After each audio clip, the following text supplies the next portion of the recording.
The college football supermarket is open for business, and the Giants are about to go shopping. Which shelf are they going to buy from? We'll talk about it next on the Big Blue Breakdown live.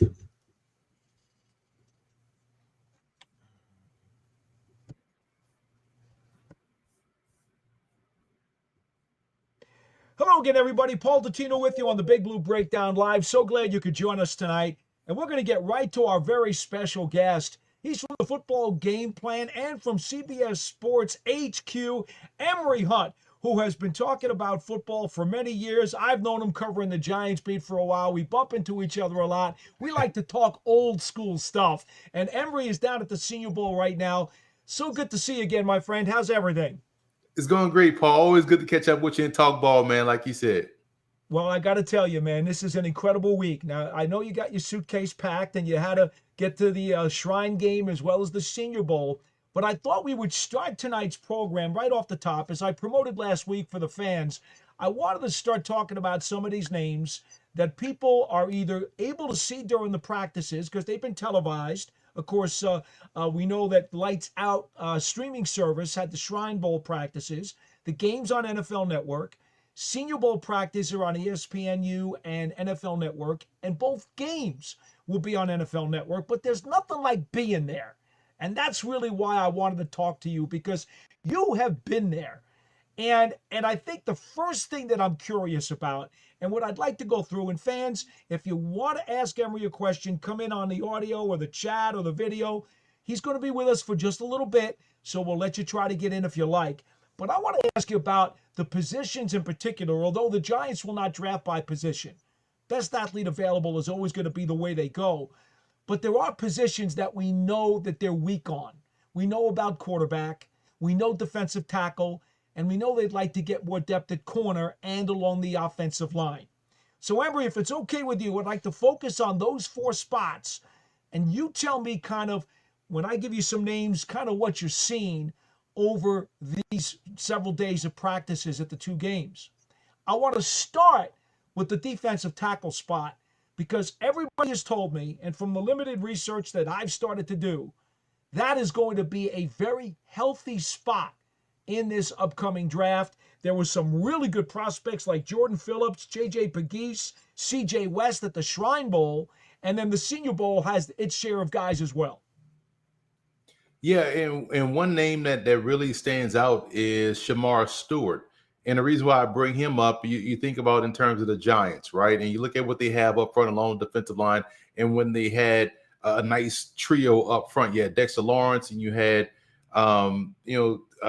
I can't remember his name, but I just brought him up. But you mean the great Leonard Williams before oh he my was God, traded to Seattle. So many names, right? So Leonard Williams, right? And you're looking for that type of five technique and to go along with someone like a Dexter Lawrence, and Shamar Stewart has that type of capability. He can rush off the edge. He had a great day of practice today. He's 6'5", 281. Kind of reminds me of what they had in Leonard Williams, but also what the Saints have in Cam Jordan. And when you pair somebody up like that next to Dexter Lawrence, alongside of Kayvon Thibodeau, and also Branch or not Branch, Burns. Exact Burns. Listen, my names, I have 1,000 names in my head, so pardon me, it's fans. Okay. There's a lot going on, but yeah. So you have a great defensive front, and you can stop anybody when you're not only able to get pressure with your front four without blitzing, but also when you have those type of guys and Burns and Thibodeau and Lawrence and also Shamar Stewart, you can create those problems for anybody without even sending pressure, and that's kind of what you want to create. So Shamar Stewart is someone out of Texas A&M that I want people to start to get familiar with. He's probably going to go within the top 15, so that may or may not be within the Giants' range in terms of what they plan to do at 3. But Stewart is someone that could also fit really well. Emory, I've been talking to a lot of people over the last couple of weeks. I salivate when I look at Mason Graham's tape out of Michigan. Mm-hmm. Now, I could see here, I think he's one of the best 4 players in this draft. That's how much I like this guy. I don't think the Giants would take him at 3, and it's a shame. But if they don't go defensive tackle there, that means the earliest they can go is the top of round 2, Or if they don't take a quarterback in the first round and they wait till round 2 for the quarterback, you got to push the defensive tackle all the way to the 3rd round. Now, from what you've seen, how fertile is that land for defensive tackles if you have to go to the top of the 3rd? When you go on top of the 3rd, obviously, listen, Paul, I feel like talent is everywhere. So I'll look at a round 7 selection the same way I would look at a first round selection, because they're all lottery tickets, and I want as many chances at bat that I can. And so even in round 7, it depends on when you're getting from rounds 3 through 7. Now you're starting to focus specifically more so on scheme and fit. Okay, if we're going to take a guy here, what type of scheme are we running? Do we have a plan of success for him? And is he going to be available for us to really grab him? Because if you're talking rounds 1 and 2, you're essentially just talking about just straight talent. Give me the best players there, right? Regardless of position. You're gambling more so on the talent than the fit. But rounds 3 through 7, you're looking more so at fit. I was at the Hula Bowl, and Ricky Barber, the defensive tackle out of UCF, out of Central Florida, was outstanding that week. And I'm talking about ball get off, and not just in one-on-ones, which is heavily slanted toward the defense, but also in team 9-on-7. He was consistently disruptive. They're going to knock him because he's 6 feet, but at 298, he's quick off the ball. He's strong with his hands. He's able to quickly disengage, react, and get the ball. And as long as guys like Poona Ford is having success in the NFL, there's going to be a role for someone like Barber, who you can get him like on day 3, maybe not round 3. You can wait a little bit, but that's the type of depth we've seen so far with defensive linemen, but also the type of guys that are available all throughout the draft, no matter if you go on round 1 or round 7. Right. And that's one of the reasons, because of the depth. And like you say, you're going to have a little different of priority in terms of looking better for fit. But because you can get one, that's why I've been telling people, Emory, quite honestly, I think Travis Hunter has got to be the best player in this draft for me. And with the quarterbacks probably going 1 and 2, at number 3, if I'm the Giants, I got to take Travis Hunter. I can't pass him up. And I'll worry about taking a defensive tackle later on. And I'll worry about taking a quarterback later on. Yeah, and here's the thing and it's a great point you brought up, because this ties into what I just talked about with fit. And if you're going to take Travis Hunter at 3, not a problem with it. He's the best player in the draft. I think he should play corner and wide receiver, because we forget a starting receiver, and I think he's more like a number 3, but at a starting 3 is 35 plays. That's fine. He's going to get a break in the NFL more so than he did in college, and so at corner, when a quarterback throws his way, they're throwing to a receiver. So he can be a lockdown corner and also be a starter at receiver without playing 120 plus plays he played at Colorado per game. Now, with that being a backdrop, if you are going to do that and take Hunter, this is why fit is important, because I've said this all draft cycle since early in the season, since September. If the Giants are not taking Cam Ward or Shedeur Sanders, or in that spot to get those 2, I would love to see a guy like Jalen Milroe paired with Brian Daboll. That gives him his Josh Allen. The problem with that is you got to hope Brian Daboll is around for 3 more years and not on a win now basis. And he's only going to get 1 year. Then a new coach comes in and wants to do everything differently. But if you compare a guy with that raw talent with a coach that has gotten the most out of every quarterback on his roster, I think that's a perfect match. That's why I also love the fact that you have Mike Kafka down here kind of getting the lay of the land with the Jalen Milroe and seeing how he's interacting with the coaches and all that good stuff.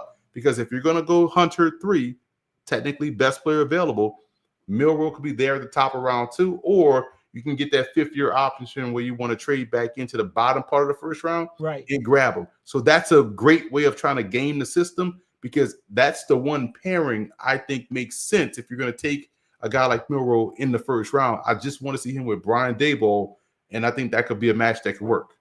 Well, Emory, that's why I've been advocating very strongly that the Giants draft a veteran who's won a bunch of games, or not draft one, but sign one as a bridge quarterback, so that whoever you do draft, that guy can sit for at least a year.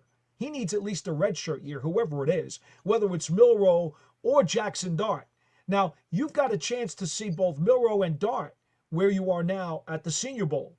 Your thoughts, because you also do get a look at the Giants quite often, in terms of fits between those two guys and how far away are they?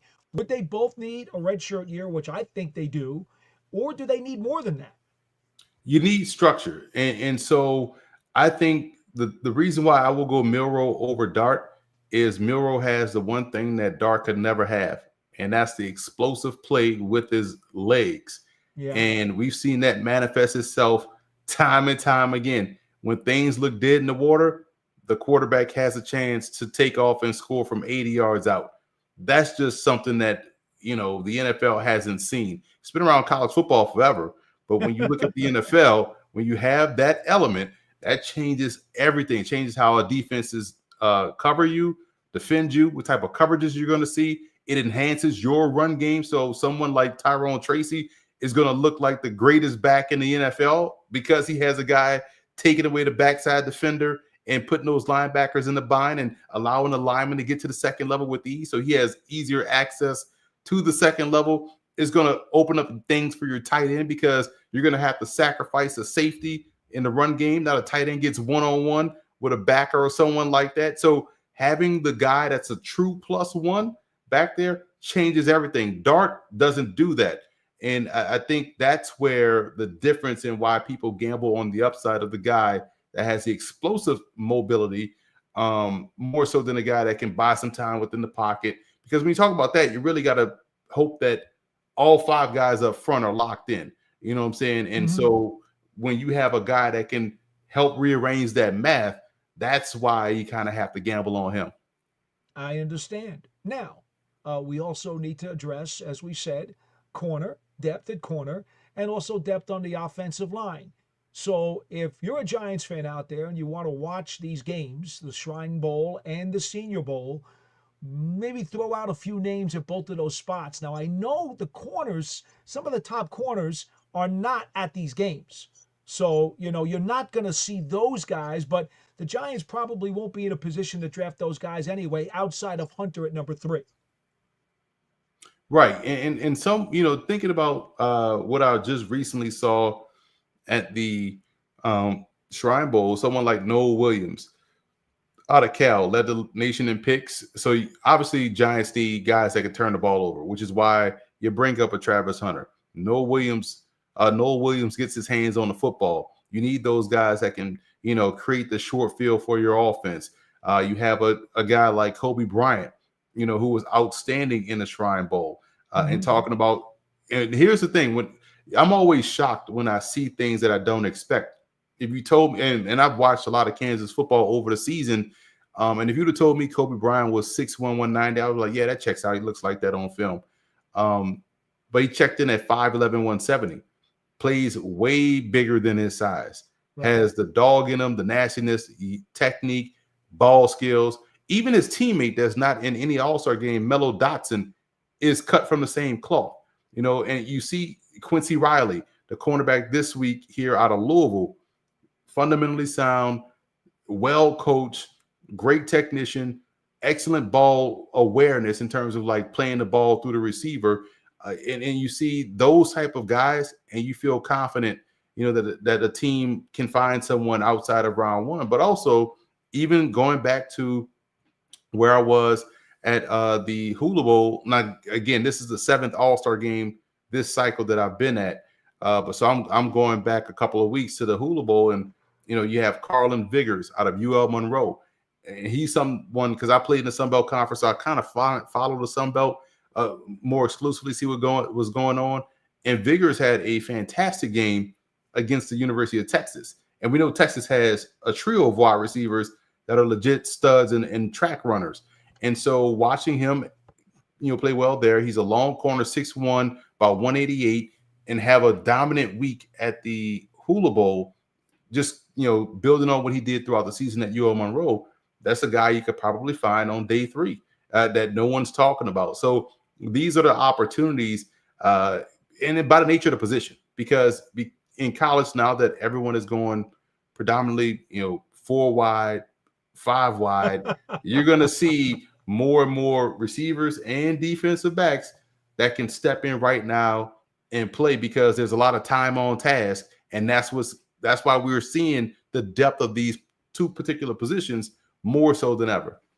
All right, let me go quickly to offensive line because I know we're going to be a little bit short on time here. In fact, the fans seem to be very happy with our conversation, so I'm just going to ask these questions. Let's go offensive line. A couple of guys at the Senior Bowl who I didn't think were getting much pop coming in, but Carson Vincent and Gray Zabel. Now, Gray Zabel out of North Dakota State, man, that program just churns out these muscle guys on the offensive line, and you can't help but smile and be impressed with a guy like that who doesn't come in with a lot of fanfare, but then just busts his butt to try to impress people. And it's funny because North Dakota State is a small oasis in the world of constant change in college football. Like, we can talk all day about, man, how dominant Nebraska used to be. You used to know, okay, we're going to get an offensive lineman, we're going to get a fullback, we're going to get a pass rusher, we're going to get some athletic safety, right? But North Dakota State is just like that. We just watched these dudes play a 16-game season in the FCS, win a national championship, and 3 of their star players are playing in postseason all-star games. Cam Miller and another offensive lineman played last week in the Shrine game, or they're going to play tomorrow in the Shrine game. Right. And you got Zabel as playing in this one.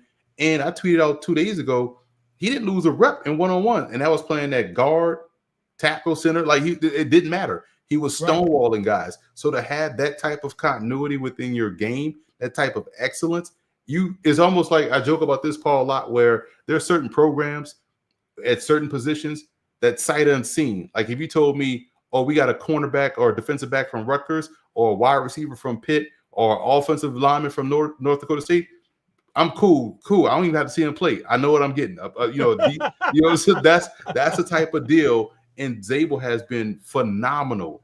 And that is not just overhyping what you're seeing at a practice. It's just like it carries over into team period. It carries over into 9-on-7, and he's been dominant.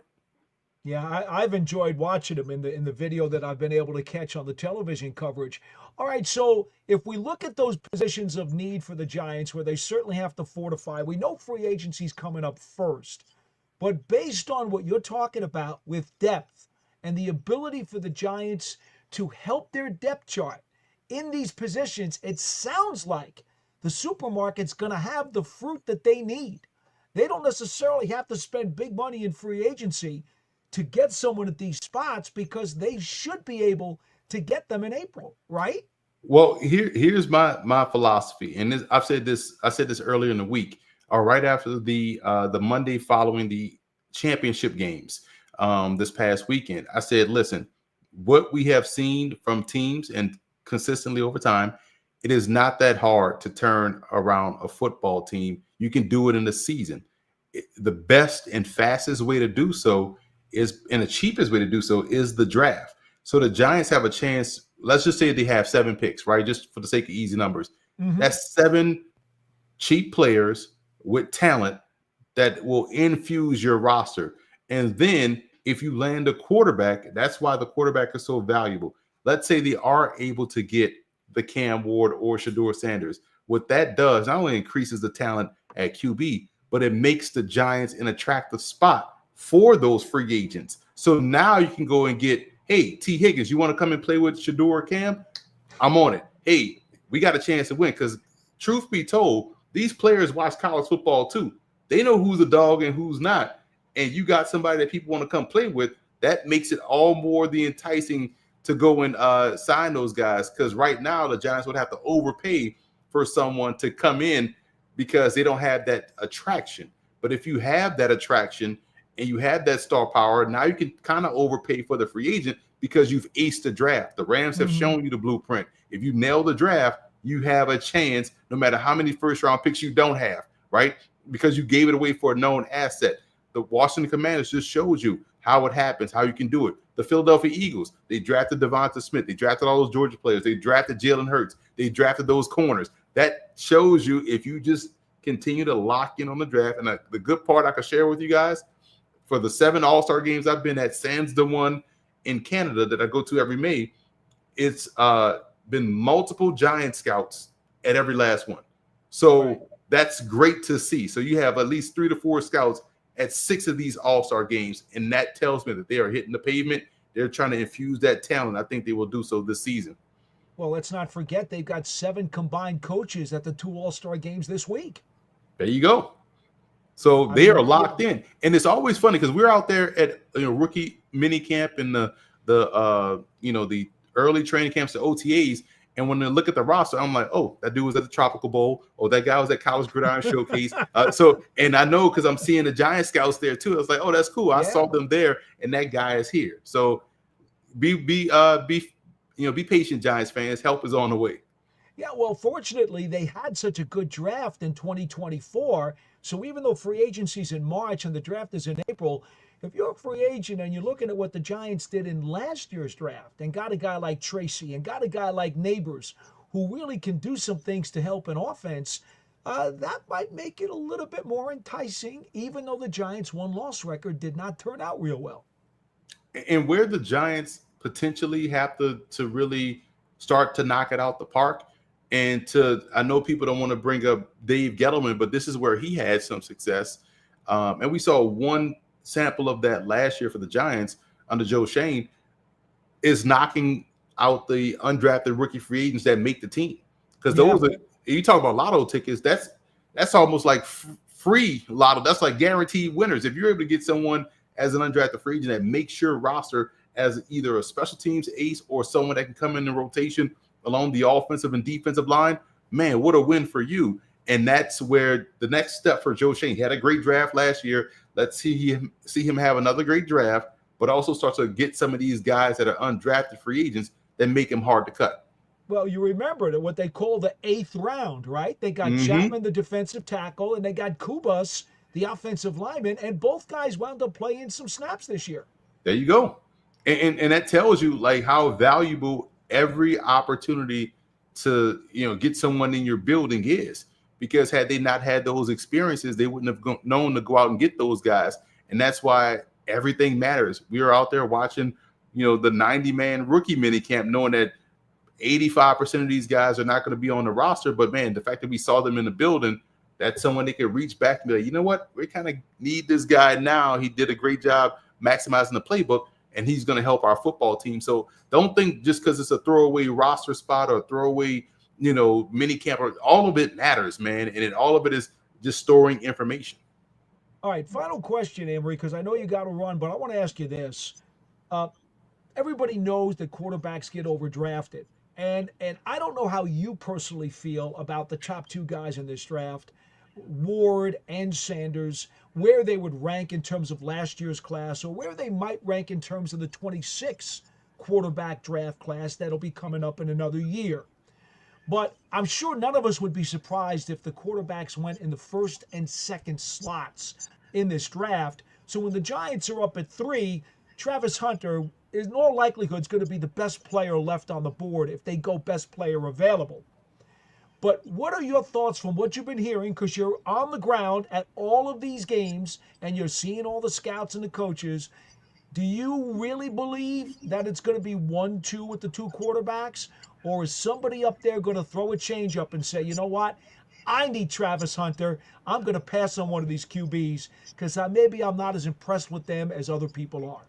I believe it's going to be 1-2 quarterbacks. Now, whether it's Titans, Browns, that's the different story. Therein lies the rub, because the Browns, to me, hold the catbird seat. Because yes, they need a quarterback, but we know the money is kind of tricky out that way, and they could be open for business.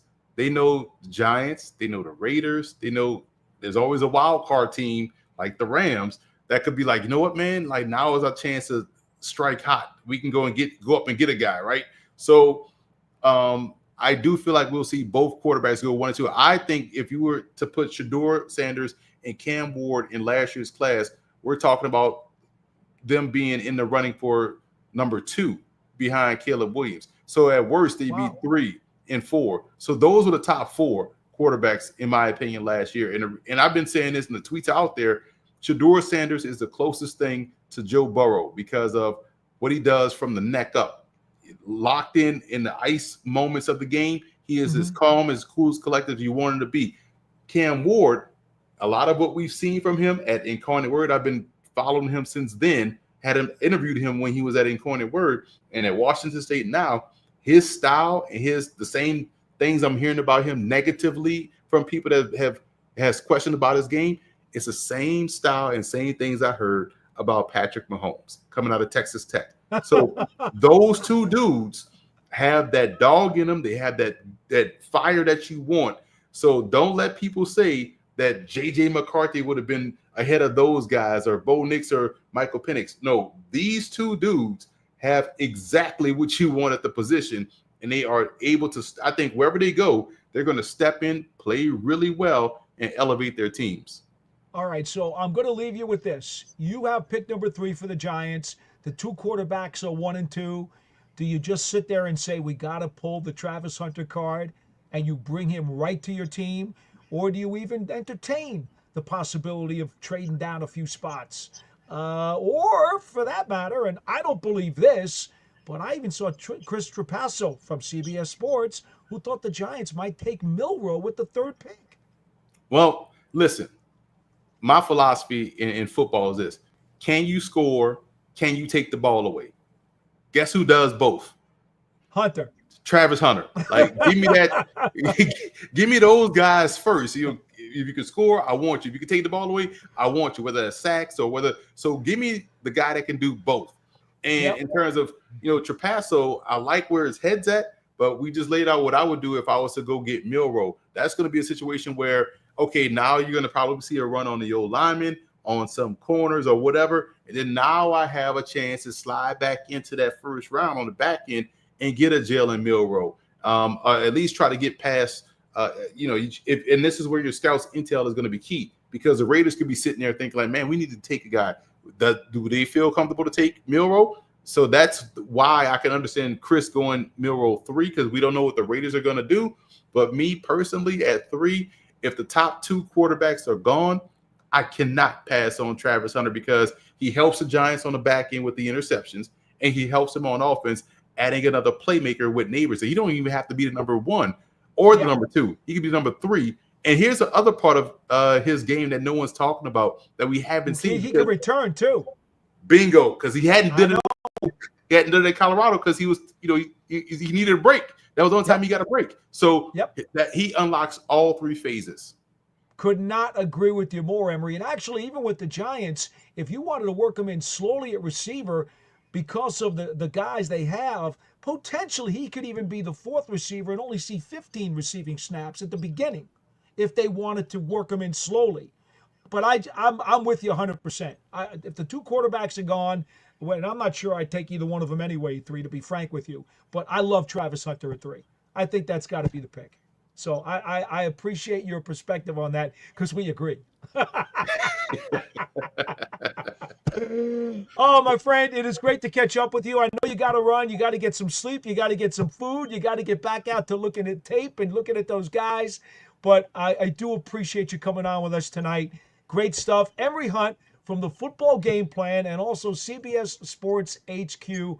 Be well, my friend. Safe travels. We'll see you soon. Appreciate you, Paul. See you soon, man. You got it. It is so great to talk to Emory. He is one of the really great guys on the beat. I have enjoyed getting to know him over the years. We're kind of old school guys. If you couldn't catch that, folks, we are kind of old school guys. We have a very similar way of our philosophies and our core beliefs in terms of how to build a football team. Now, he may like Jalen Milroe over Jackson Dart. I understand why, and I respect why he said that. I mean, Milroe's mobility, much greater than Dart's. Dart has some escapability. Milroe has more mobility. So I totally understand why he would say that. And Milroe also has a bit of a stronger arm. I do suspect that Milroe is going to go late in the first round. I really do. And I think if the Giants want to go get him, they'll have to leave the top of the second round and trade up into the bottom of the first round to get him. I would not necessarily object to that if they were able to get Travis Hunter with the 3rd pick in the draft. Now, I will say this. Well, I favor Jackson Dart because I'm more of a pocket passer kind of guy. So I favor him. I could easily see where Milroe would be more tailored towards the kind of things that head coach Brian Daboll wants to do. And of course, we don't even know, quite frankly, if Daboll is going to call the plays this year or if he's going to give them to Shea Tierney or give them back to Mike Kafka. We don't even know that. So there's a lot to be determined. And quite honestly, even at the defensive tackle spot, the Giants have to figure out, what are they going to do schematically? Because, they gave up much too much on the ground this past season. They did not defend the run very well at all. And we know that's got to get fixed. But to do that, you need a stud defensive tackle next to Dexter Lawrence. And quite honestly, if you want to scheme it differently because the scheme needs adjusting, you're going to need on occasions to have 3 stud defensive linemen in the game instead of only 2. So, the Giants need to, in their own minds, pencil in and figure out the blueprint of the kinds of stuff that they're going to want to do and call in certain situations. And then once they kind of figure that out, it's going to be a lot easier for them to go through free agency and the draft. They've done all the self-examinations already, right? Each of the member of the coaching staff was told, give us your self-evaluations and your self-scout on your own individual positions. And so they've already done all of that. And now they're at the All-Star games. They're going to be at the Combine. I'll be at the Combine as well, folks. By the way, that's the final week of February in Indianapolis. And then you've got the individual pro days. So in all honesty, between the rounds of the All-Star games, and we just heard Emory say there were really 7 of them, the 2 granddaddies of the Shrine Bowl and the Senior Bowl this week. But between the 7 rounds of All-Star games, the different and various All-Star games, and again, I want to stress, you heard what Emory Hunt just said, that he's been to all 7 of them, and there have been Giant scouts all over the place. They are crawling. I don't want to use an analogy, but the way he made it sound, they're like ants at a picnic. I mean, they are really doing the legwork. And that's how you get a draft like you had last year when Joe Schoen, hit through all 7 rounds and got somebody who was productive and able to give the Giants something. So that's got to make you feel good, okay? And again, most of us pay attention to the Senior Bowl and the Shrine Bowl, but there was the Hula Bowl and a whole bunch of other bowls, including one up in Canada, that apparently the Giants have just been, racking up the mileage, making sure that they try to uncover whatever it is that they can get their hands on. Just want to get over here quickly, just say hi to some folks who are joining us tonight. There's the Big Moose. Says, hi, Paul and Emory. Good to see you. Hear you back together. Again, I've known Emory for a number of years, and we've talked a number of times on the sidelines at Giants practice. And he loves hearing some of my old school stories about George Young and Bill Parcells.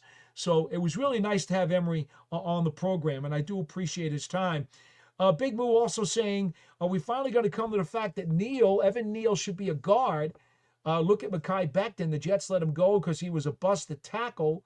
Now, of course, he's a guard with the Philadelphia Eagles, who are in the Super Bowl. Neal was a consensus top 10, says the Big Moo, next to Dexy. Wow.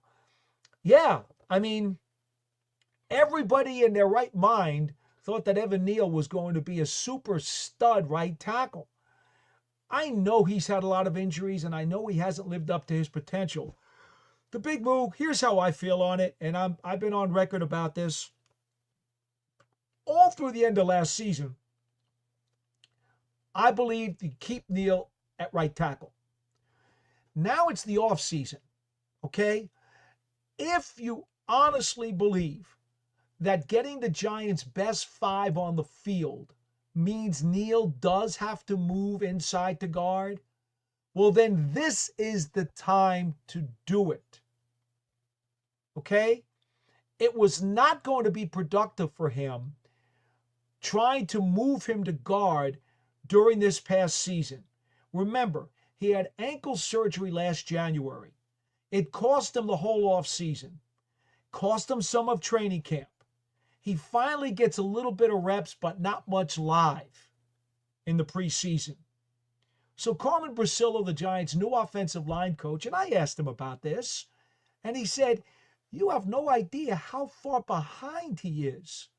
So what did the Giants try to do? They kept him at right tackle throughout the course of the season at practice because they were trying to build him up again. Get his technique squared away after all of the stuff that he'd been doing the first few years. See him healthy, see him try to execute what Priscilla wanted, and also try to rebuild his confidence because even though he said that he was doing well, it's obvious with all of the injuries that he had gone through and some of the inconsistent and suspect play, you had to know that Evan Neal, in the back of his mind, had to have some doubts, had to have some questions, and if anything, could not be as assertive as he maybe wanted to be. Okay? But what happened? Injuries to the Giants' offensive line. Neal gets thrust in to be the starting right tackle the last third of the season. He played extremely well in the run game. And actually, I thought he probably had his best 5-game streak in the pass game. Now, still inconsistencies, still stuff to clean up. But overall, his body of work down the final third of the season was actually something to build on. He was on the road back to being a legitimate prospect again. And then, of course, he got hurt for the final game of the year. He sat out, and now we're into the offseason. Well, the late injury that he had that caused him to miss the regular season finale against Philadelphia was not an injury that's expected to ruin his offseason preparation. So, now that you got him playing some right tackle for a month or so, and he showed improvement, right? He regained some confidence, started working with Carmen Brasillo's technique, and became much more assertive and lifted the floor, okay, of his play. Now that the offseason is here, he gets a couple of weeks off, like all the players do at the end of the season, to recoup and kind of catch their breath. Now, if you really wanted to, if you're the New York Giants and you really think that he is better served to be a guard, this is the time that you start with the experiment at guard. Not during the season when he was so far behind and basically in such a disarray that trying to throw a new position on him, and yes, I know some of you were going to tell me he played some guard at Alabama, not the same, okay? He was in no position, and I'm not trying to use a pun, but his status, he was in no condition with his status to be trying a new position. They were simply trying to simplify things, get him squared away at the position that he was meant to play, get him to get his sea legs under him again. Let him find some stability. And he did. Now that he's got that base to work off of, this is the time. And folks, I've been resisting this all along. But if the Giants think now, with 1 year left on his contract, year number 4, if they believe that he's better suited to guard for the overall offensive line picture, this offseason is the time that you would try potentially to see how he works at guard. Up until now, I was dead set against it for the reasons I've explained. So this is not an about face. This is not going back on my word. The conditions now are different. His confidence has been rebuilt. His technique has been rebuilt. He now has a foundation and some success at right tackle. So we've kind of gotten him back from being 3 or 4 steps behind the 8 ball. We've now gotten him back to be even or even a step ahead of the 8 ball. Now it's permissible to think about, do you want to try him at one of the guard spots? So that will be very interesting during the offseason if the Giants do that or if they decide to keep him at right tackle. As it stands now, we know that Runyon, Thomas, Illuminor, Schmitz, they're all signed for next season. Greg Van Roten, the starting right guard, is not. Aaron Stinney, the backup swing guard, is not. So there is potential room on the Giants roster to move him inside. See, that was the other reason during the season that it didn't make sense.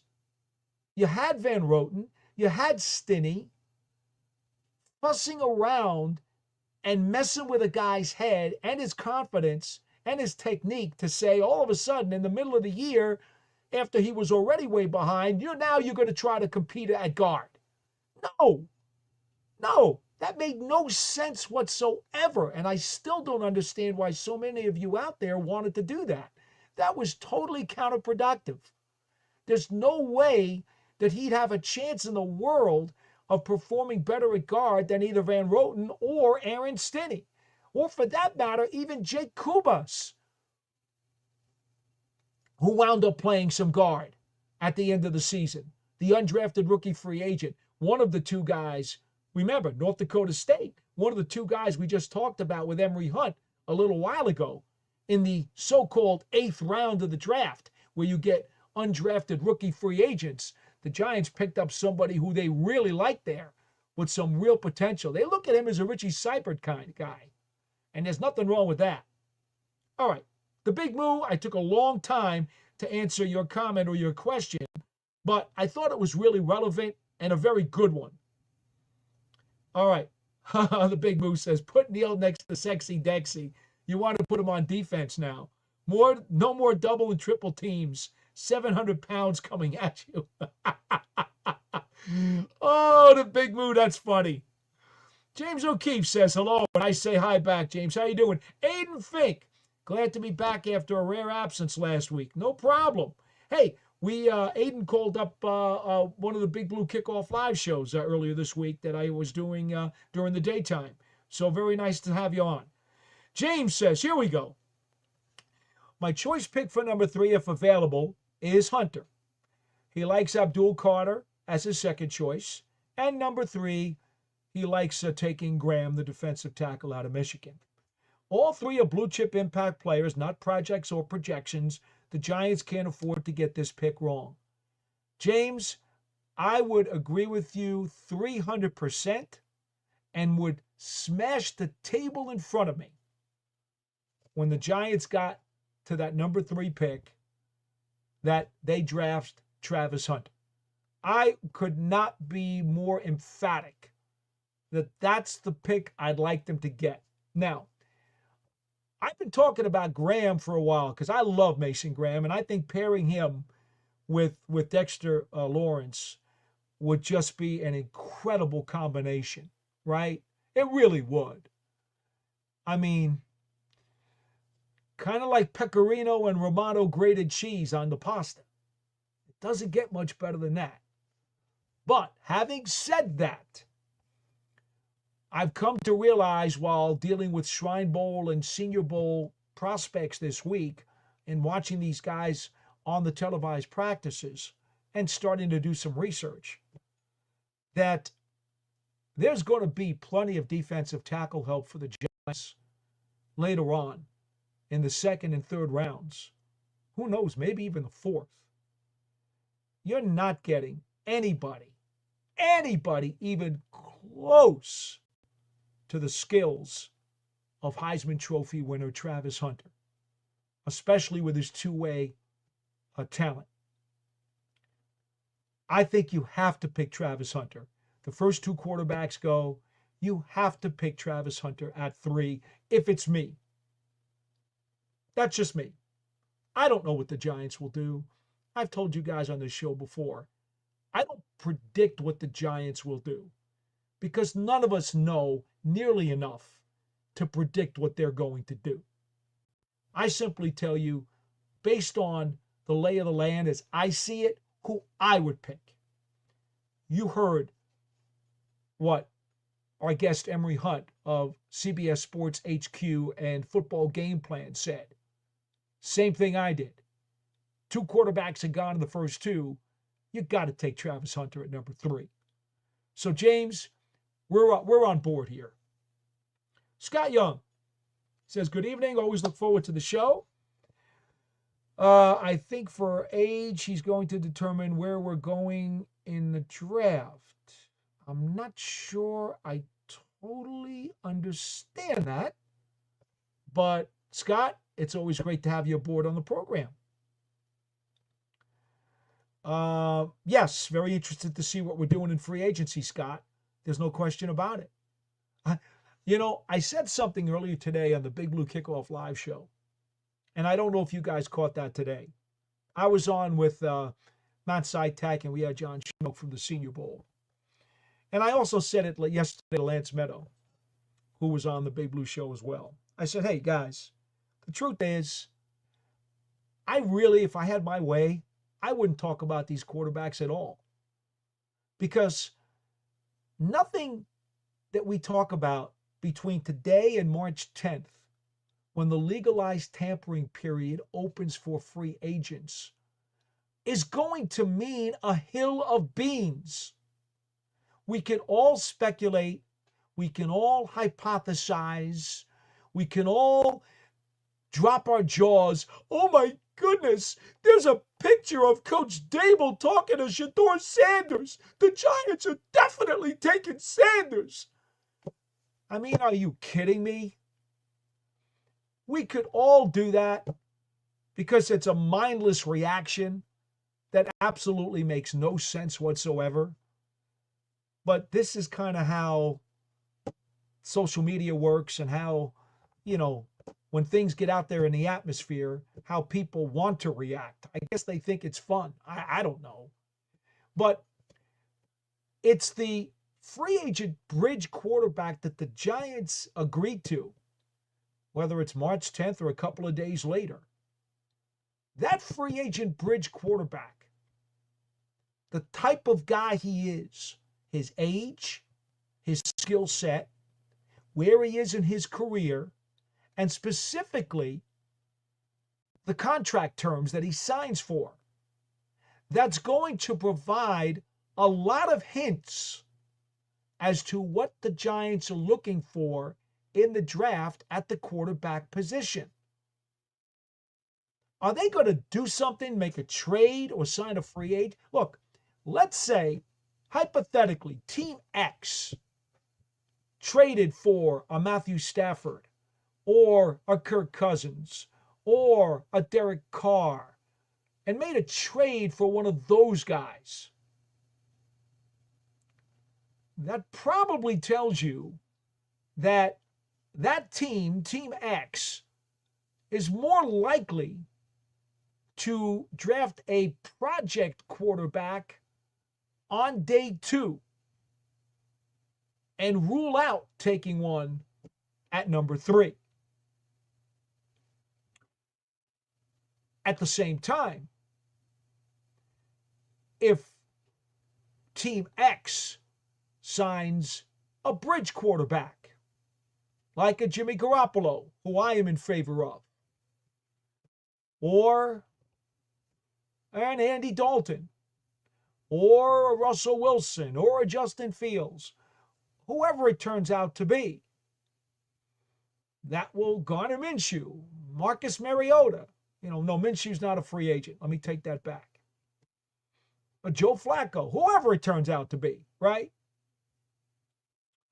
Well, Jacoby Brissett, maybe.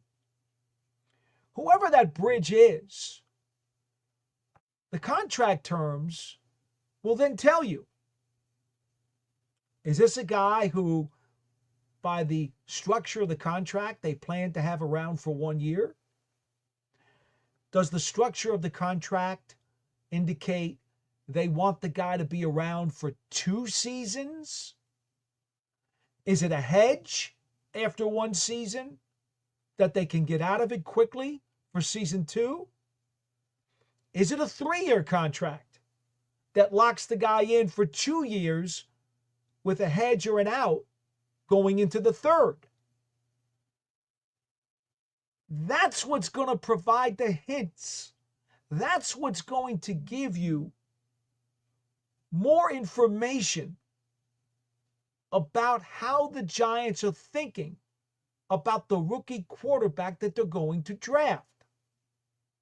Because, you see, if the quarterback that they sign, right, if they sign or trade for a Team X again, let me go there, Team X. I don't want to project anything on the Giants. It's not fair. But if Team X makes a deal for a Stafford or a Cousins or a Carr, or if you sign a Darnold, those guys aren't coming to any team as a bridge. Stafford believes he's a starter, and he's not a bridge. Cousins, Carr, Darnold, these guys still think that they've got plenty of time to go as a starter. They're not looking over their shoulder to be a mentor, and they're not looking at themselves as a bridge who may be gone after 1 season or being relegated to the bench after 1 season.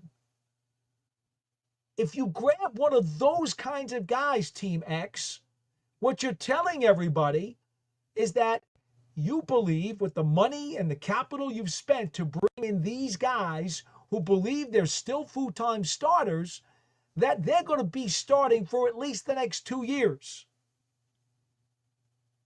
It's pretty obvious.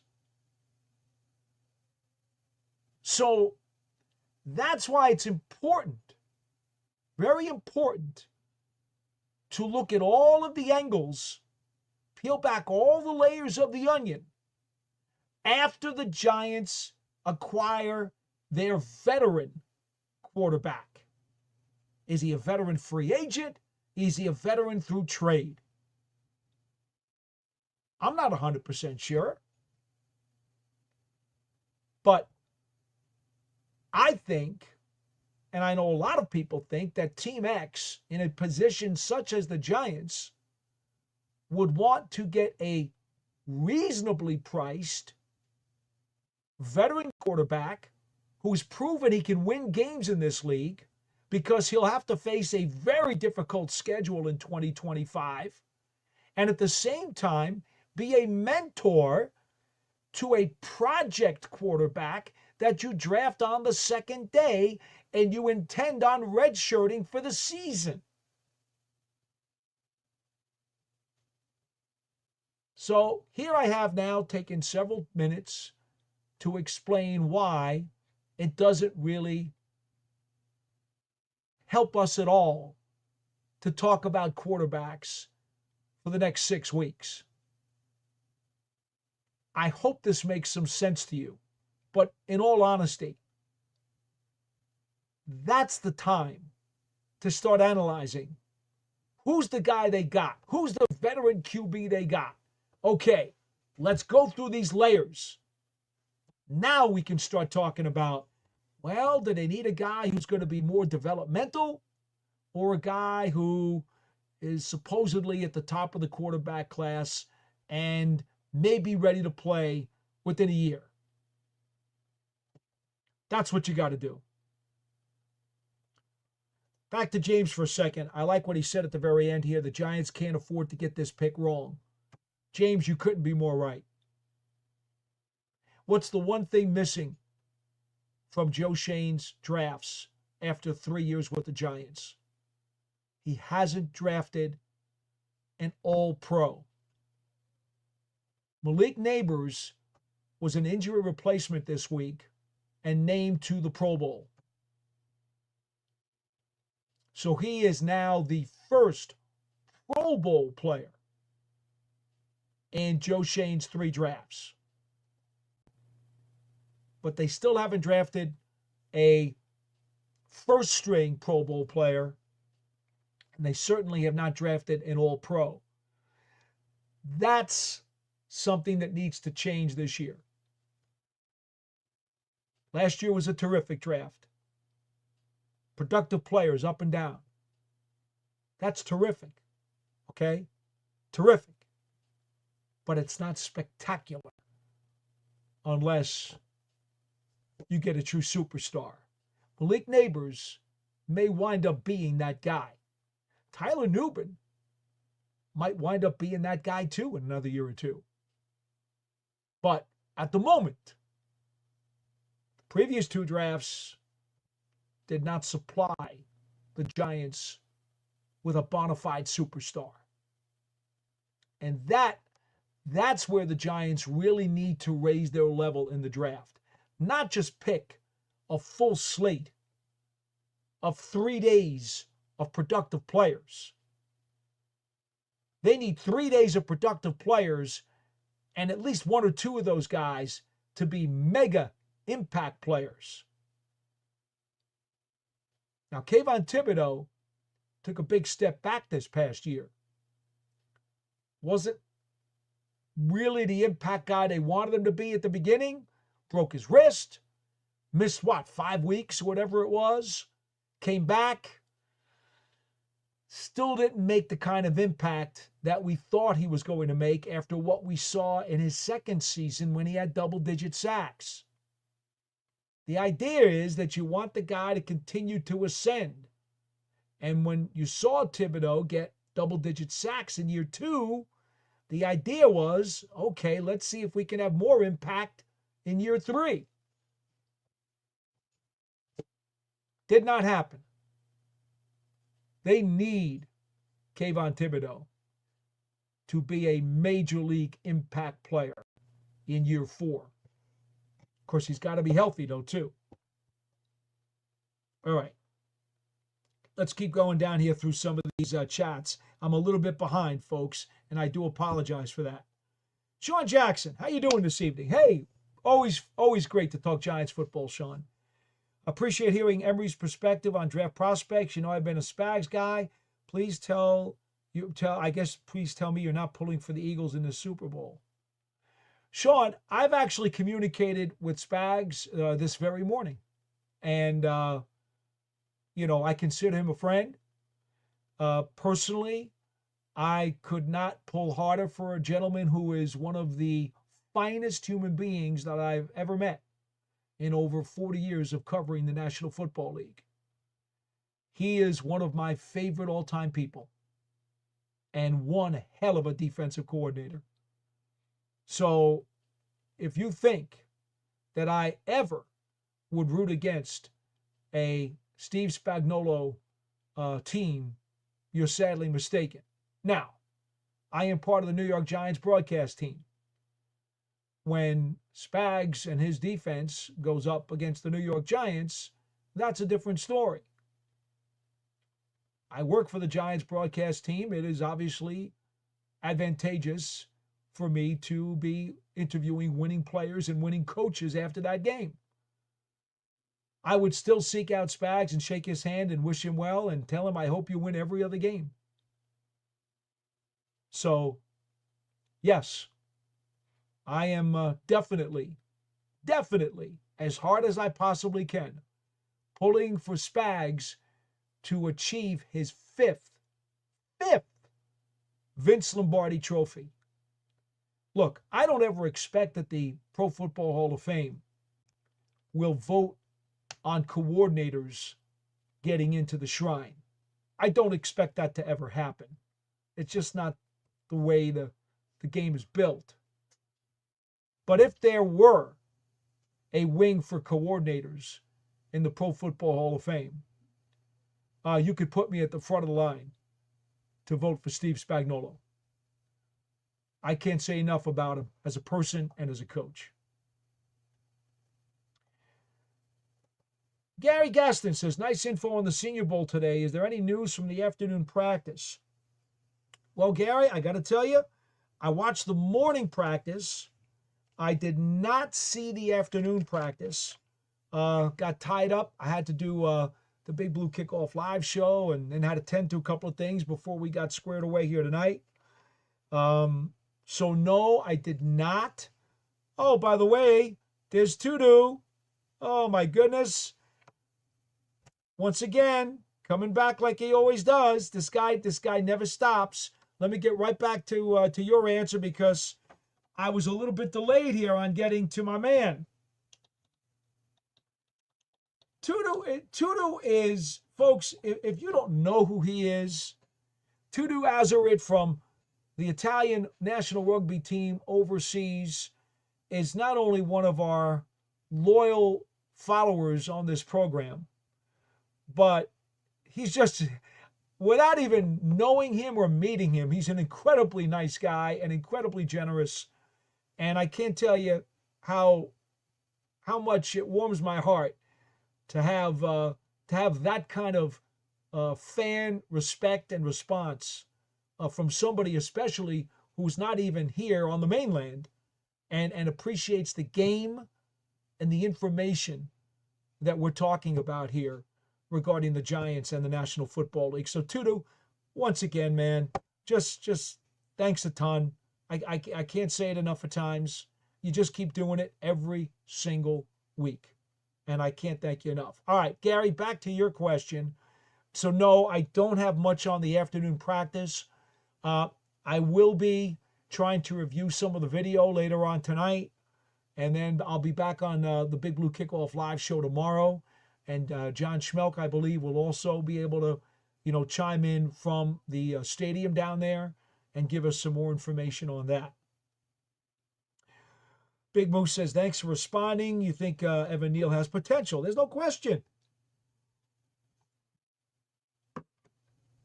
A guy of his size and stature. Yeah, absolutely. You don't give up on Evan Neal. You just don't. All right? The rule of thumb is always 3 years, right? Well, he just got done with his third year, and the end of his third year, the arrows started pointing up again. So no, you don't give up on him. And it would not surprise me at all, depending upon who the Giants have on the roster, if he is one of the best 5 offensive linemen on the team opening day 2025. Okay, the Big Moose says he agrees with me that put the big guy next to Dexter, and that would be the strongest left side in the NFL. Didn't have another Flowers or Becton situation occur. I'm guessing you're talking about Mason Graham. But again, I hate to pass on Mason Graham at number 3. But Travis Hunter's the Heisman Trophy winner. And if you've watched his tape, there's nothing not to like. All right, he's not the tallest guy. He doesn't have the best length. You'd love him to be another inch or two taller. You'd love him to have a little bit more length. Yes, absolutely. That would make him super duper spectacular. My God, with what he's got to bring to the football field, man, Travis Hunter, trust me, folks, whoever takes Travis Hunter is going to be thrilled. He's going to be a dynamite corner in this league. With his ball skills, his closing ability, his anticipation, his soft hands, the way he attacks the football because he's got a receiver's mentality. Oh my goodness, he's going to be a dominant corner in this league. And with the Giants, whether he's the 3rd or 4th receiver to start the season, he only has to work as a receiver in small segments. And then they can play it as it develops. Yeah, I'm all in on Travis Hunter at number 3. Let the 2 quarterbacks go 1 and 2. That's not a problem for me whatsoever. Okay. You guys are chatting amongst each other a little bit. Brolo says Van Roten should come back for depth. Hey, Brolo, I'm with you. First half of the season, I was like, he's just a plug-in placeholder.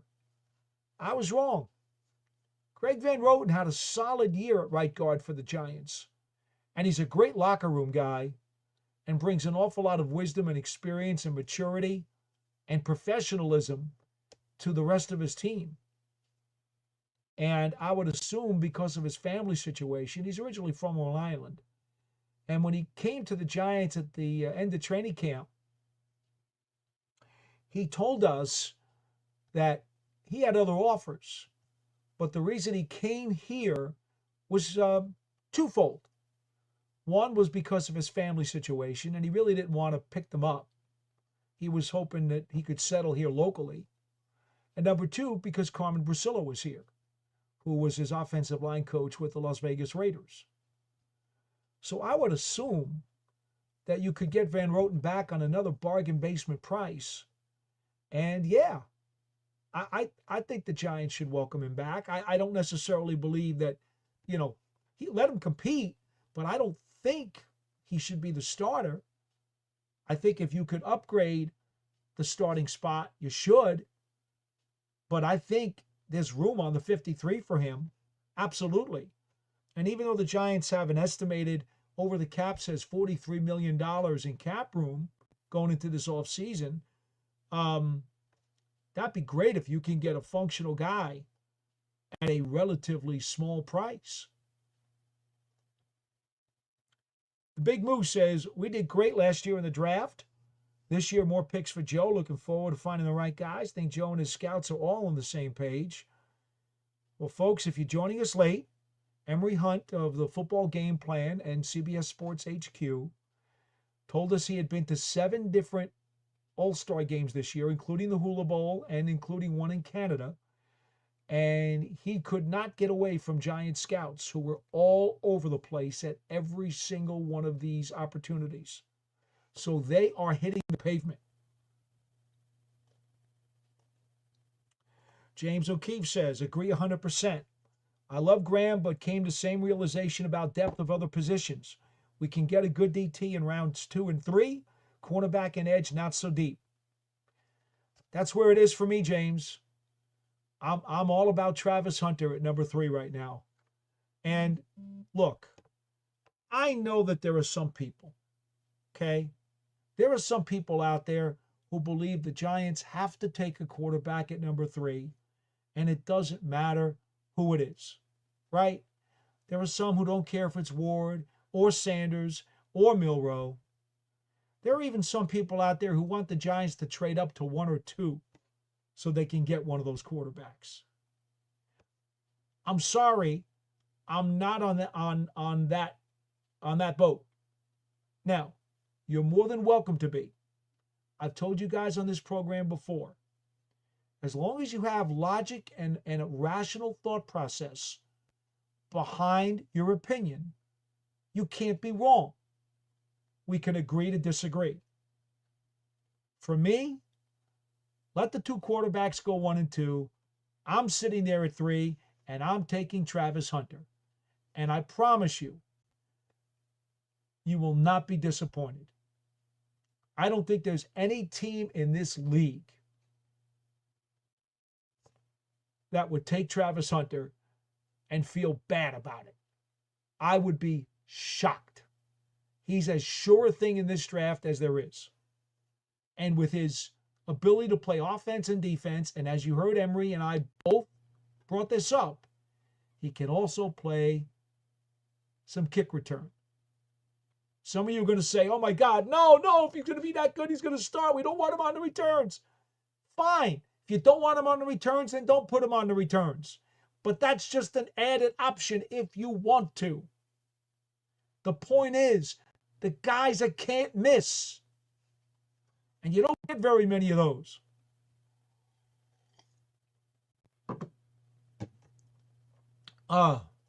Danny Dud's Ghost.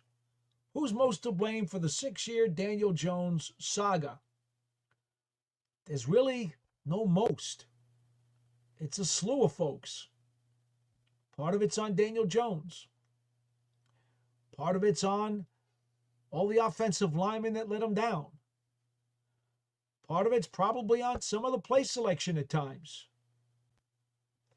Part of it's on every single one of those skill position players who drop passes on him. There's no most. There's a lot of blame to be shared for Daniel Jones's career not going as it should have with the New York Giants. And that's just the truth. Aiden Fink, quarterback comments should be banned from the Big Blue Breakdown too. I loved your reenactment today on BBKL. Thanks, Aiden. It is what it is, man. You know, I get it. I get it. Danny Duds Ghost, no more Duke quarterbacks for the love of God. Okay. You know, I know he's talking about Dave Brown years ago, supplemental #1 pick, did not work out. Daniel Jones did not work out. I get it. It's okay. Sean Jackson says, during Shane's Giants era, his initial moves on surface don't look foolish. Drafting top prospects, Tibbs and Neal, trading basically nothing to get Waller, Simmons, etc. Results are killing him. Well, Sean, that's the problem, you see, because everybody wants to be a second guesser. Everybody wants to have 20/20 hindsight. And that's awesome because you can never be wrong. But you see, the way real life works is that you have to make a judgment in real time at the time the decision needed to be made. And you have to understand that there's a fork in the road, and you either make one decision or a second decision. Sometimes that fork even has a third or fourth decision on it.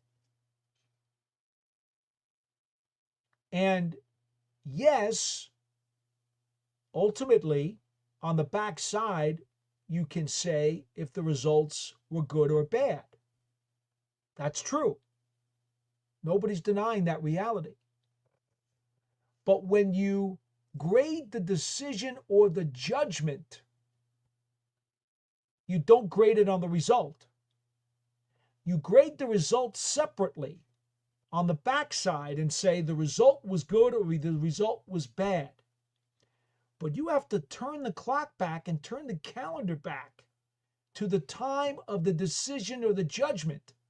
And when you grade the decision or the judgment, you have to go back, unravel everything back to that point and say, all right, what were the reasons and what was the logic and what was the rationale to make the decision that was made?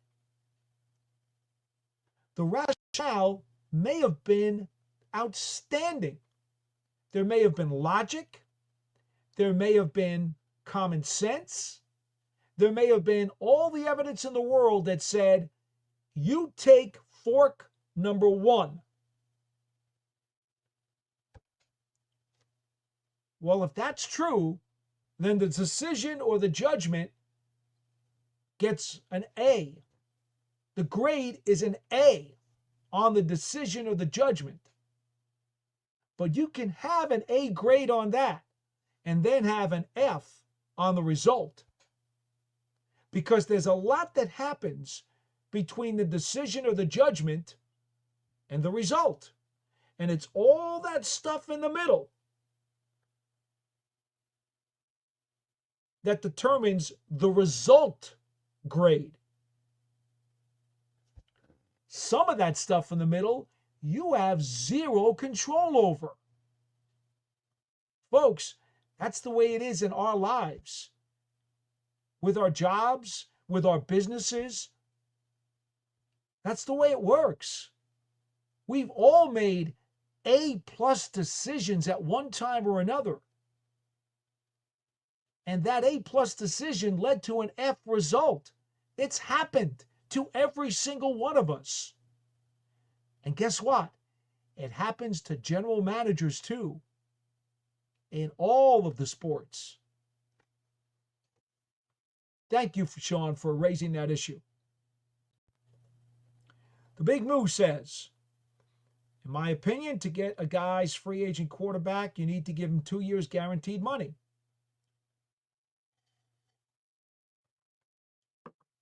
Not true. What you can do, Big Moo, you can give the guy a 1-year deal with a second-year opt-out. Now, that's what the Giants gave Kurt Warner back in 2004 when Eli Manning came in as a rookie. They signed Kurt Warner to a 1-year deal plus a player option. The idea was they knew they were going to draft a quarterback, and Ernie Accorsi had it in his mind, there's no way in the world he's not going to get Eli Manning. He will get him somehow, some way. He knew that. He was determined. It's going to happen. So they signed Warner to a 1-year deal with a player option. The player option had certain triggers in it.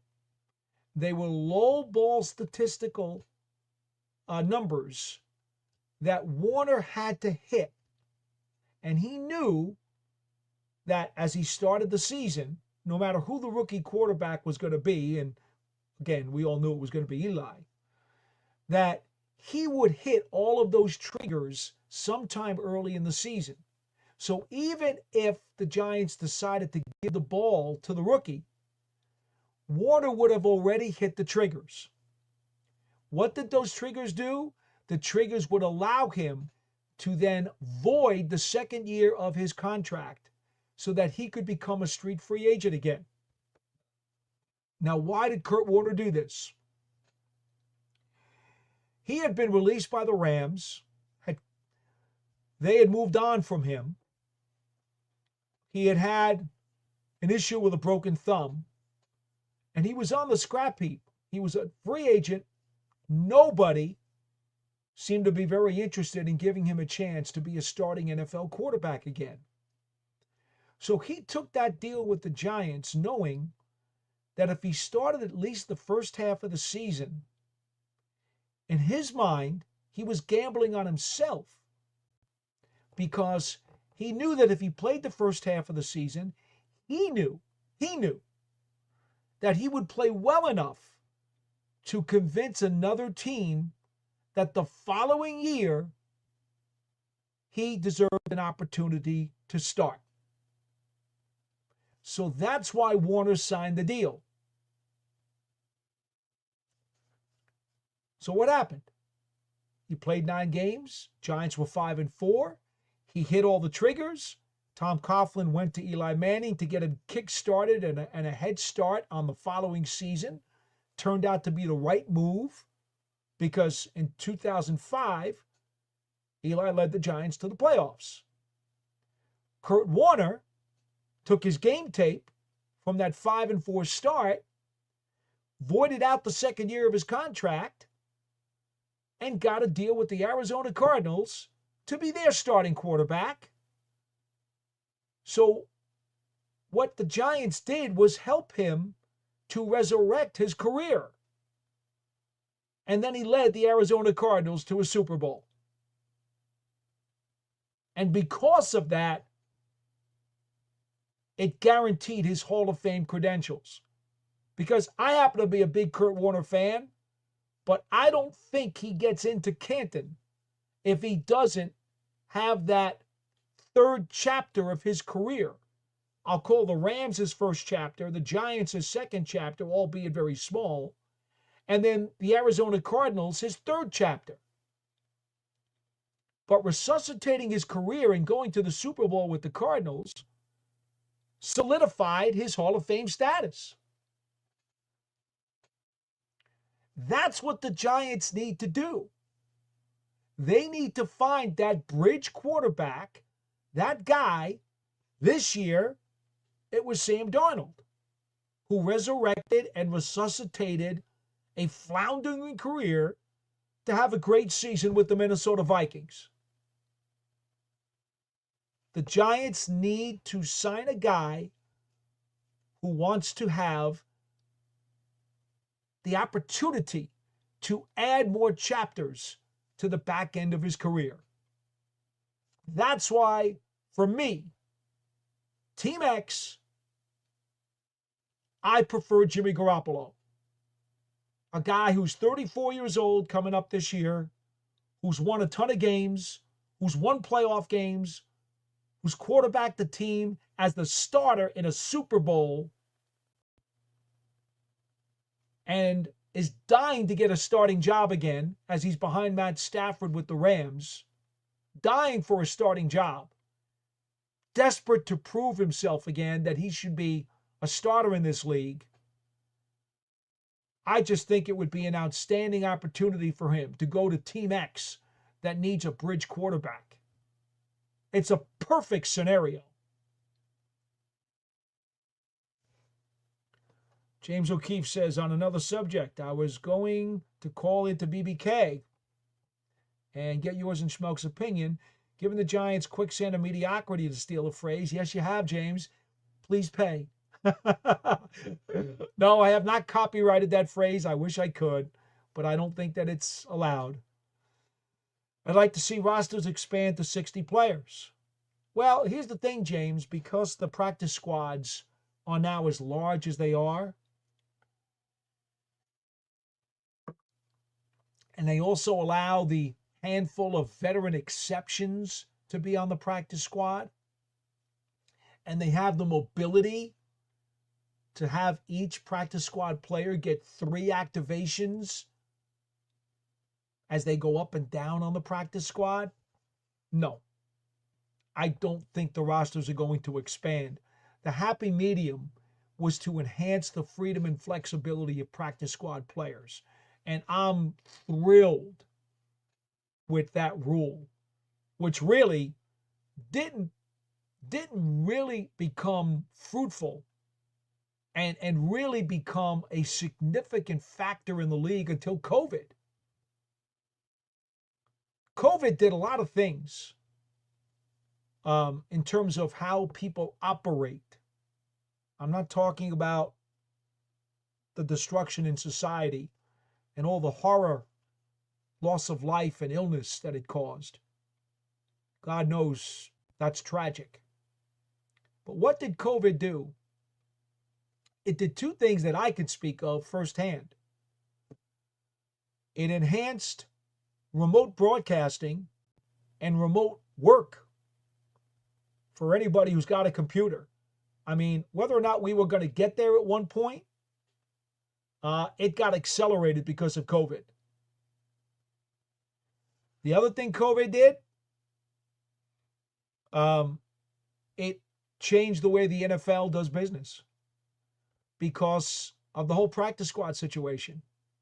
It took the threat of guys failing COVID tests in the hours leading up to a game for the NFL to come up with the idea of expanding practice squads and giving those players more freedom to move up and down the roster.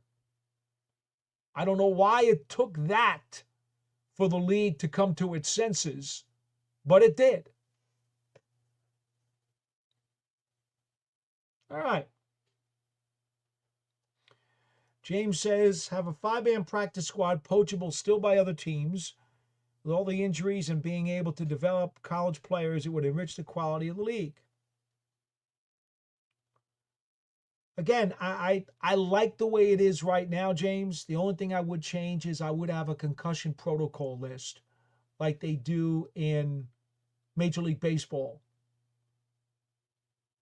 I think if a guy goes to the independent concussion doctor that the league appoints and he says this guy's out, he's in concussion protocol, I don't think you should have to worry about using a roster spot or using an IR spot for a guy of that nature.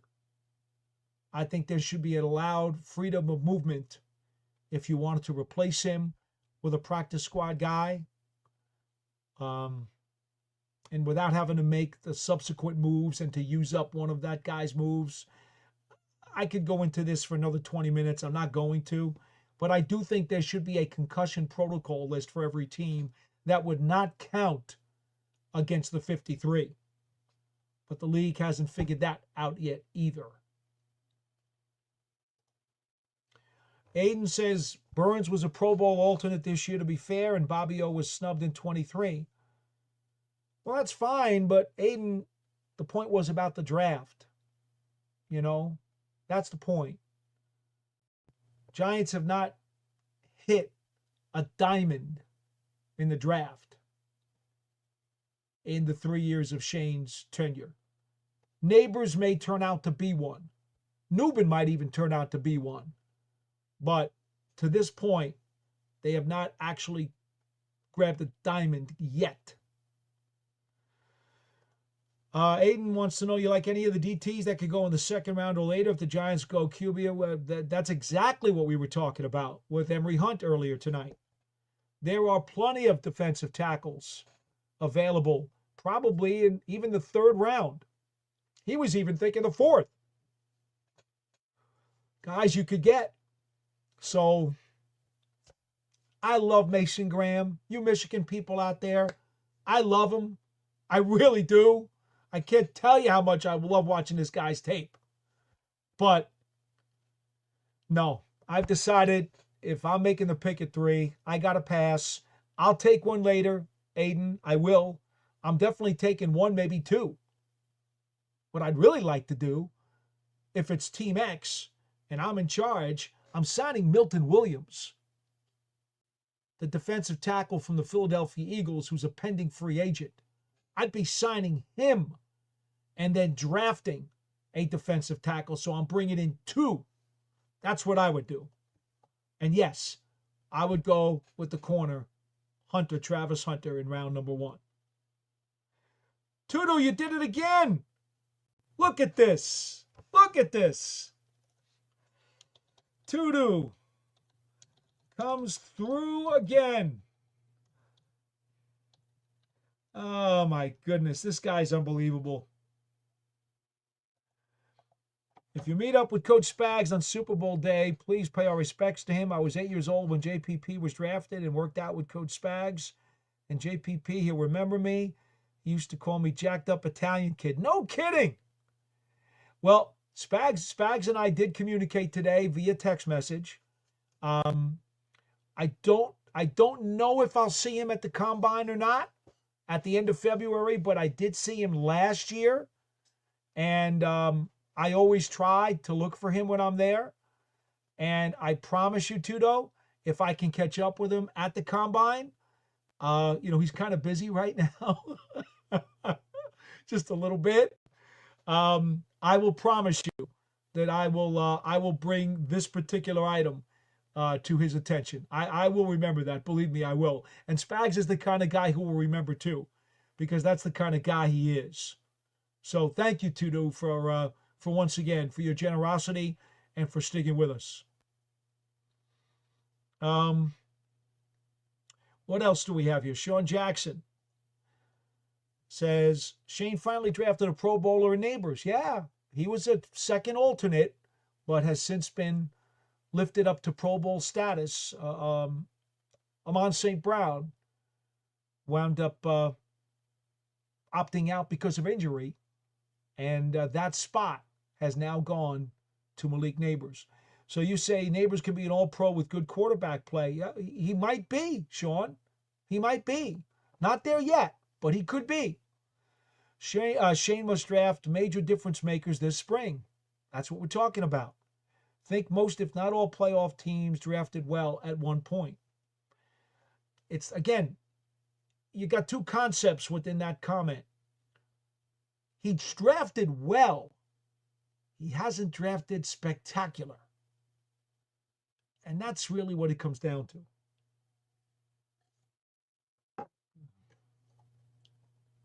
All right, let's see. We have anybody else here?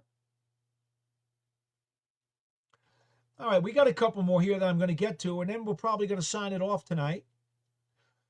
A lot of people criticize, says Scott Young, a lot of people criticize the Giant organization for picking Kayvon Thibodeau and Evan Neal, but the night of the draft, they were considered 2 of the top players in that draft. Scott, That's exactly what I just talked about a little while ago, right? Grade the decision at the time it was made. Those were A-plus decisions. When they drafted Evan Neal and Kayvon Thibodeau, those were A-plus decisions.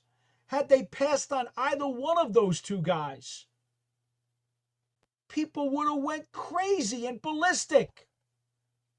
Those were absolutely flawless decisions. Now, the results, not as good as you'd like.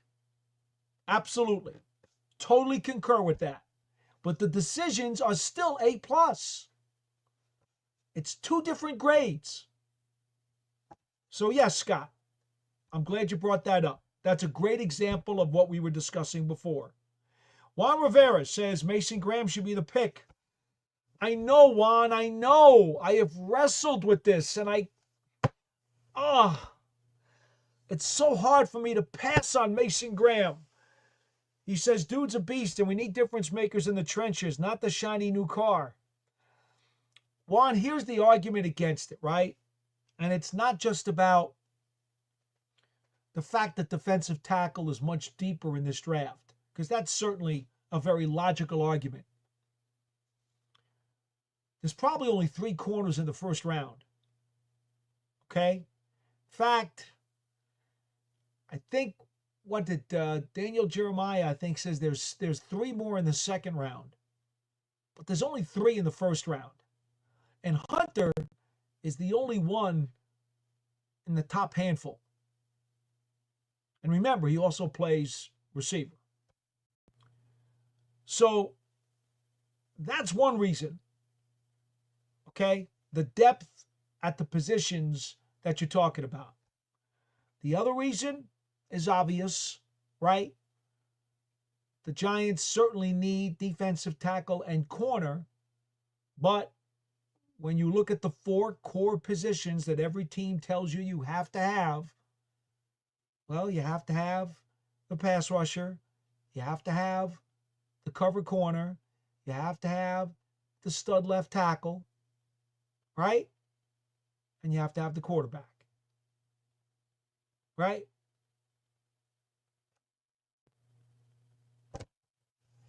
So, defensive tackle does not count as one of the core positions. So, when you put those two things together, Juan, I'm with you, man. Look at the tape, folks. If you haven't seen Mason Graham play, the guy splits double teams. He can't be blocked one-on-one. He pursues. He's got a motor that won't let up.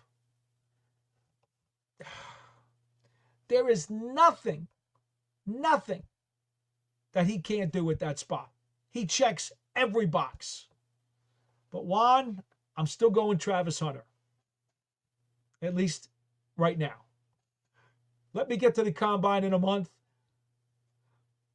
I'll reserve the right to change my mind. Every year, I solidify at the combine. I cement in my guy. I remember the year they drafted Saquon Barkley, the Giants did. I was Quentin Nelson going into the combine. Got 4 days at the combine. A lot of research, a lot of conversation. Got to talk to players, got to talk to both of them. Decided then, that's it. It's time to lock in my pick. I picked Saquon Barkley with the number 2 overall. And by the way, that also is an A decision. The result didn't turn out as well. Although, now the Philadelphia Eagles would tell you the result's probably an A as well. All right, folks. We've got a very special show planned for you next week. That wraps up all of our comments here today. I want to preview what we're going to do next week.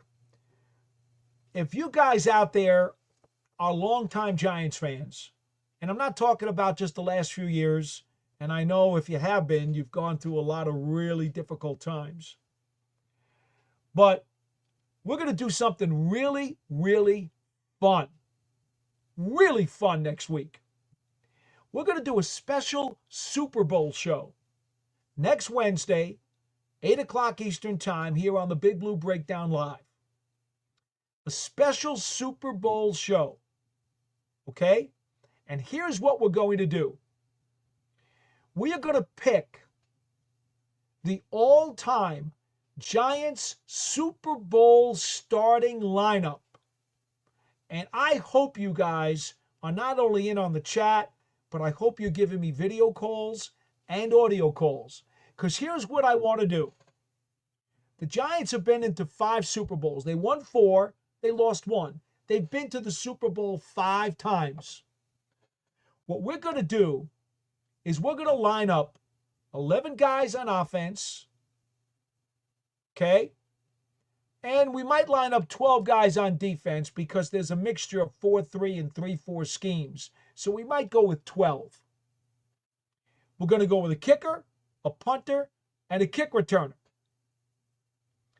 And what we're going to do, myself, the Sage, Vinny DiTrani, who covered the Giants for nearly 35 years for the Bergen Record in New Jersey and has been a 5-time finalist for the Pro Football Hall of Fame's media division. Okay, he's the Sage. Bill Parcells dubbed him the Sage because of his wisdom and his knowledge and his experience. He's going to join us on the program. Patty Train is going to join us on the program from the New York Giants on SI, parent company or parent affiliation that runs what we do here on the Big Blue Breakdown. She wrote a book a couple years back, which qualifies her as a Giants historian as well, about the Big 50, the biggest 50 moments, players, events in New York Giants franchise history. That book came out a couple of weeks ago. Not weeks ago, a couple of years ago. So Patty's going to come on.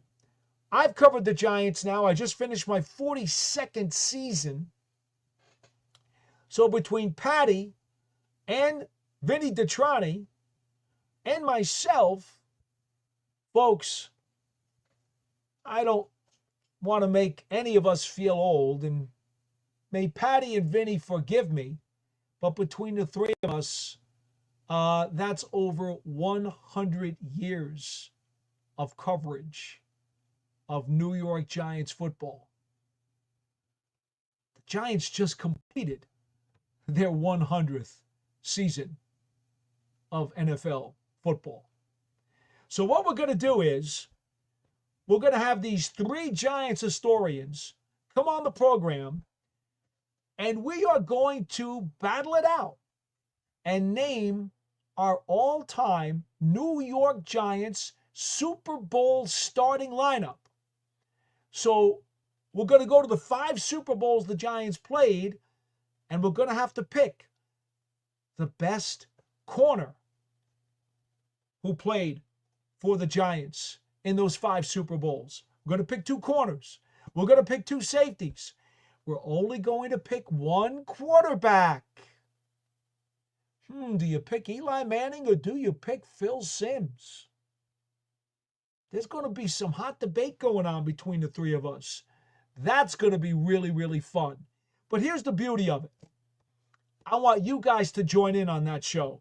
We don't get enough of people who call in on the show or do video calls on this show. We don't get enough of those. I get the chats all the time, but we don't get enough of people who actually want to get into the live box here. And we constantly have this slug at the bottom that tells you what you can do. I want people to really jump into the pool and participate in next week's show, because I know you're all diehard Giants fans, right? You must be. Well, you're talking about over 100 years of Giants experience. We're going to stir the pot, all right? We're going to stir the pot and come up with the all-time New York Giants starting lineup, strictly based on the 5 Super Bowl games that were played. Okay? So we're not going to be talking about Y.A. Tittle or Andy Robustelli or Sam Huff, all Hall of Famers in their own right, and all part of the Giants' all-time top 100, like Frank Gifford. No, they're disqualified. They're not on this list. This list is going to be guys who played in the Giants' 5 Super Bowls. Pick the starting lineup just from those guys who played in the 5 Super Bowls. Think about it, folks. Think about it. We've got till next Wednesday at 8 o'clock Eastern Time, right here on the Big Blue Breakdown live on the New York Giants on SI YouTube page and media network. I think this could be one of the most fun shows we do during this offseason. We're going to get a break from all this draft talk and free agent talk. If there's time afterwards and you guys want to get into that too, yeah, okay, we'll let you do it. I'm not going to be that strict about it. But I think picking this all-time New York Giants Super Bowl starting lineup could be really, really fun. So until next Wednesday, when we join you then, I'm Paul Dottino. Be well, and we'll see you on the Big Blue Breakdown Live. So long, everybody.